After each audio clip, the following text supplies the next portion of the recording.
everyone, I'm Shelly, and yet again I have another special guest. You all know her, she's my sister, Ashley. She does have a YouTube channel where she does covers, so I will link that down below. Anyway, today we are doing our top books of 2015. Yeah, let's just get started. So my original goal for the year was 26 books. I put 26 books on Goodreads, but I actually ended up reading 27. How many books did you read? My original goal was 25, and then I got to that goal really quickly by like March or April, so I bumped it up to 50 books, and it works out perfectly because I'm reading the Heroes of Olympus series, but because they're so long, I don't think I'm going to finish it in time, so I'm at 49 books right now, and I'm really sad.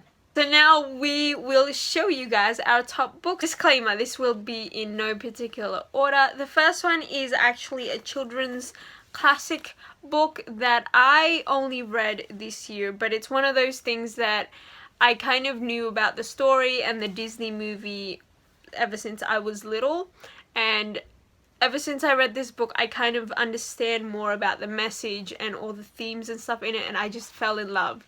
And that would be Peter Pan by J.M. Barrie.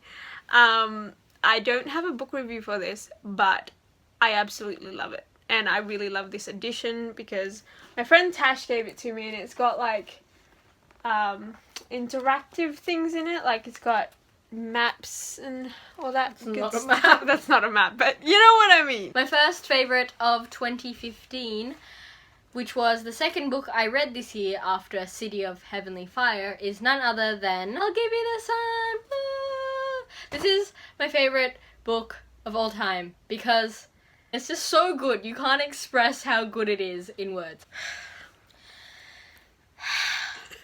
My next one is something that is from one of my favorite authors, so of course one of his books are bound to end up on this list, and that is Neverwhere by Neil Gaiman.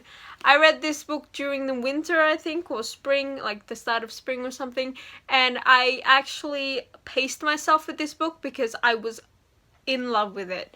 I did do a book review, so I will link it on her face. My next one is another book by Jandy Nelson. This book is really good, and I just love it because she loves to read, and I love to read, and it's none other than The Sky's Everywhere!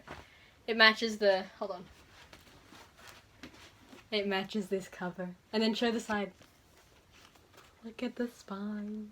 Anyways, yeah, these books are really good, and I love Jandy's writing style. This next one is one that I wasn't expecting to love, but in fact it is one of my favorites of all time, probably. It's a genre that I have kind of dabbled in before, but I never really thought that I was in love with it until this book, and that is Prisoner of Night and Fog by Anne Blankman.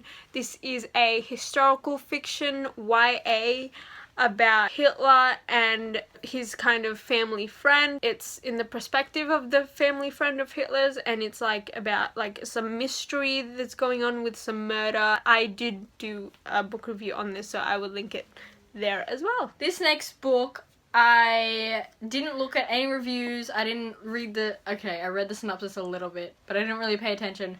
I just really liked the cover and the person's name in it, and it is All the Right Places. It's about like depression and suicide, and that sounds really sad, but it's not a sad book. Like, it's really good. And I actually... this is what I do. Okay, my sister, this one, she writes in her books, and I'm too scared. Yeah, I stick sticky notes in them. So basically, I just write on them whatever I liked about it, and then I write L for line 10. Oh, I look like I just cried. This next one is the last book I read of the year. I actually finished it last week, and I wouldn't say it's my introduction to comic books because I have read, you know, a few mangas here and there in the past. But I think this was the first one that wasn't kind of Japanese related or anime related, and that is Anya's Ghost by Vera Brosgol. I really like the artwork in it, because I like minimal colors in my artwork, so there's only like black, white, and purples, and I love that about it. And one of the other things I like about this book is the fact that it uses the images the way a comic book should, if that makes sense. Like, I find with a lot of comic books that they kind of draw an image of something happening, but then they kind of commentate on it, which you really don't need to do, because you need to let the images do the storytelling for you, and I feel like this book does that really nicely. The other thing that I like about this book is I was very surprised at how relatable the main character was to myself, because she's a teenager and she's moody, and she basically did everything that I did when I was a teenager. This book, part of the reason why I read it was mostly because of the cover, because the cover's beautiful. And it's so beautiful in cover-wise and story-wise. It's such a good book. Like, it's so deep, and some of the things you don't get it until like you think about it for longer, and the more you think about it, the more you love it. That is none other than Ava Lavender. I also liked that it was a really long title. I do really want to read this one though, because it's magic realism, and I love magic realism. It's so pretty! This next one is a book that has a similar kind of meaning to me in the way that Ava Lavender did for Ashley, in the fact that it's one of those things where the more I think about this book, the more I love it. But it's one of the only books that I actually reread parts of, and if you know me by now, you know that I don't reread books, so it is a special one, and that is We Were Liars by E. Lockhart.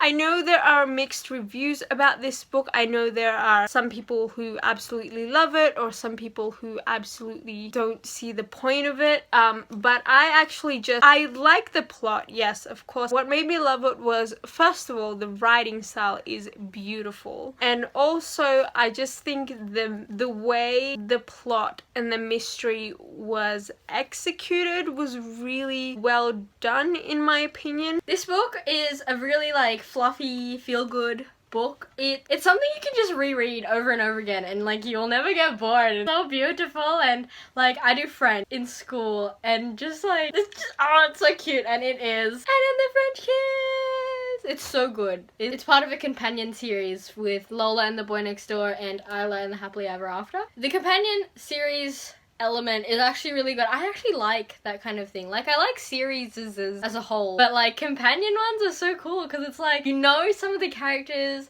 but then at the same time it's like a new story. My next one is one that I was planning to read during Halloween, because it's like one of my favorite times of the year.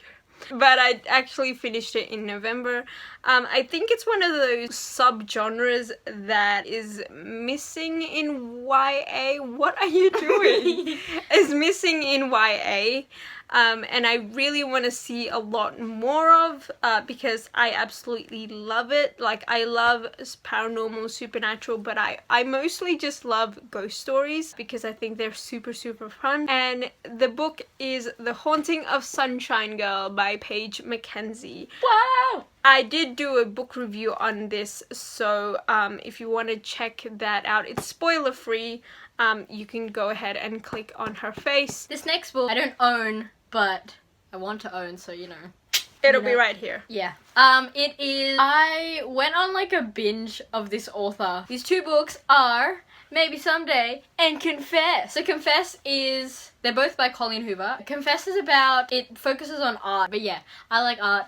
He likes art. Boom. And Maybe Someday, I like music. It's about music. And it's about this... It's just about music in general. Boom. They're both really good books. My next one is probably one of the first books I read of the year, and it's a classic that I did not read in school, but I was very kind of curious about it, because I know a lot of people talk about it. I picked it up, and it's one of my favorite classics of all time, and that is Jane Eyre by Charlotte Bronte. Did I do a book review? I probably did a book review on this, so I will link it on the cover. Ow. Sorry. Yeah, if you haven't read it and you want to get into classics, I suggest you start with this one because it's really easy to read and I did do a lot of notes on it, so it's good. This next book I don't own the physical copy of, again, because, you know, I don't have the mun, but, you know,